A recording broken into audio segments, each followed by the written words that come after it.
नमस्कार, मैं हूं नीलू। बड़ी खबर हम आपको बता दें, गजा में इजरायली सेना को भारी नुकसान हुआ है।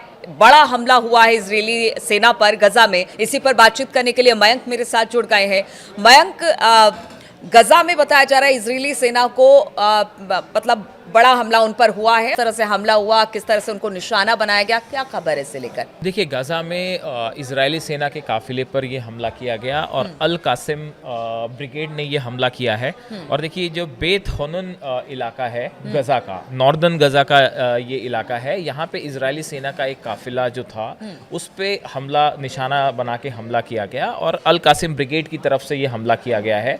देखिए, ये पूरा जो इलाका है, यहाँ पे बहुत सारे टनल्स हैं जो कि एक अभी भी इजराइल के लिए एक बड़ा पहेली बनी हुई है। बताया जा रहा है कि ऐसी ही एक टनल के आसपास कुछ माइंस लगी हुई थी, जिसको हटाने की कोशिश में ये इजरायली सेना का ये जो काफिला है ये जुटा हुआ था। इसको एम्बुश करके हमला किया गया। जो अल कासिम ब्रिगेड है, हमास की सबसे घातक जो इनकी विंग है, इसने ये अटैक किया और फायरिंग भी की गई।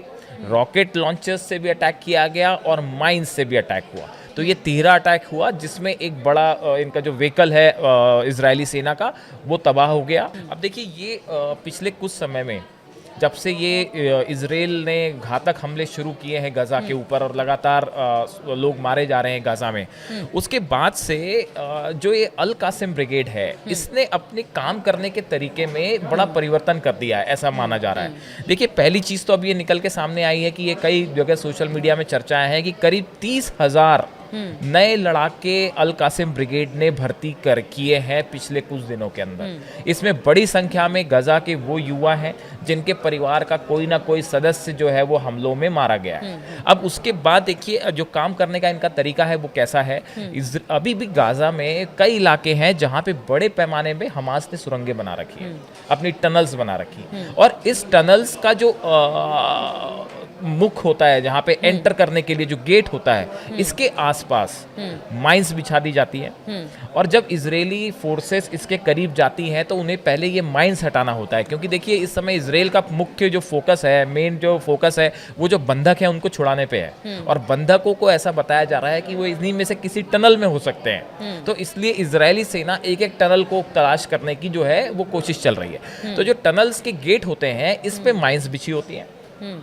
इजरायली सेना जैसे ही वहां करीब जाती है और ये माइंस को हटाने की कोशिश होती है, या तो पहले देखिए माइंस कई बार ब्लास्ट हो जाते हैं, हाँ। या फिर इनको हटाने की जब कोशिश होती है तब एम्बुश करके जो ये अल कासिम ब्रिगेड है वो इन पे अटैक कर देती है। और जिसमें इजरायली सेना को बड़ा नुकसान हो रहा है पिछले काफी समय से इस तरह से जो है। लेकिन ये वही बातें हैं कि इतना डैमेज होने के बाद, गजा में इतनी तबाही मचने के बाद, अभी भी जो संगठन है वो बिल्कुल एक्टिव है।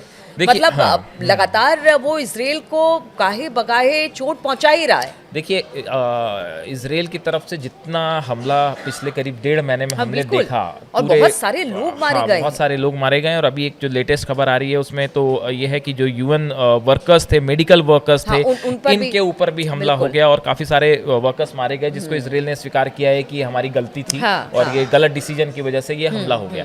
तो देखिए, इतनी जबरदस्त गजा में बमबारी हो रही है, अटैक हो रहे हैं, उसके बाद भी अल कासिम ब्रिगेड जो है हमास की, ये बड़ी चुनौती बनी हुई है इजराइल के लिए।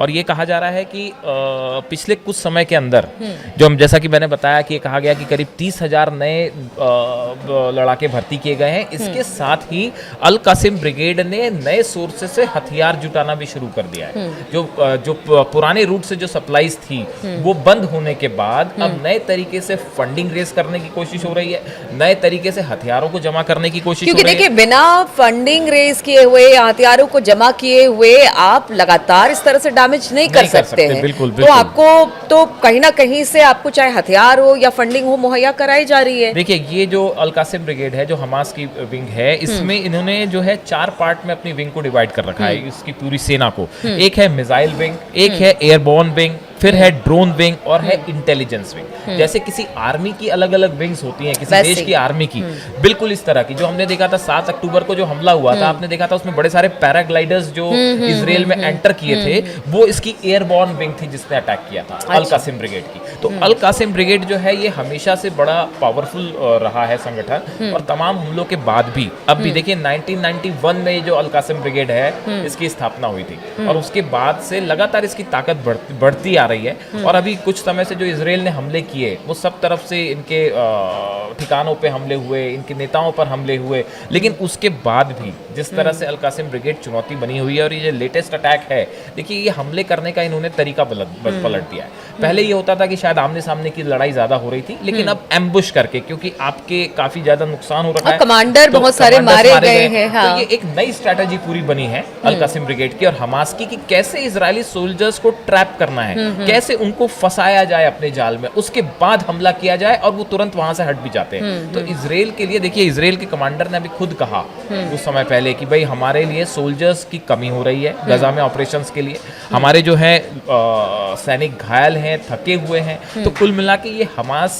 का जो ऑपरेशन है, इजराइल का जो ऑपरेशन है, इसके लिए ये एक बड़ा झटका है जिस तरह से अल कासिम ब्रिगेड इसे काउंटर कर रहा है। अब आने वाले कुछ दिनों में इसका किस तरह से इजराइल क्या कोई जवाब देता है या कोई रणनीति होती है, ये देखने की बात। मुझे लगता है मयंक कि जमीनी स्तर पर जब सामने से वार किया जाता है तब ज्यादा हमने देखा है, चाहे वो लेबनान के बॉर्डर पर भी हमने देखा और यहाँ पर भी, तब ज्यादा नुकसान इजराइल को। लेबनान वाले बॉर्डर पे तो अब नई खबरें आ रही हैं कि हिजबुल्लाह ने भी अल्टीमेटम दे रखा है इजराइल को कि आप एक निश्चित समय सीमा के अंदर अपनी सोल्जर्स हटाइए यहाँ से, अदरवाइज जो है आप पे फिर पहले जैसे हमले होंगे। हम बार बार ये कह रहे हैं कि जो हिजबुल्लाह के साथ ये जो कुछ समय से शांति बनी हुई है, इस दौरान हिजबुल्लाह ने अपने आप को तेजी से मजबूत किया है, फाइनेंशियली भी, नए हथियारों का भी जैसे इनपुट्स आ रहे हैं कि नए हथियार भी हिजबुल्लाह के पास हैं, और वो भी एक बड़ा पलटवार करने के लिए तैयार है। तो देखिए, गाजा हो, लेबनान हो, चाहे हुतीज हो, तीनों स्तर पे इजराइल जो है वो फिलहाल तीनों मोर्चों पे उलझा हुआ है। हमास के साथ सीज फायर वाली बात फेल हो गई है, जो हमने पिछले वीडियो में चर्चा की थी, और अब कुल मिला के जिस तरह से चुनौती अल कासिम ब्रिगेड दे रही है, ये इजरायली सेना के लिए एक बड़ा खौफ का मुद्दा बन गया।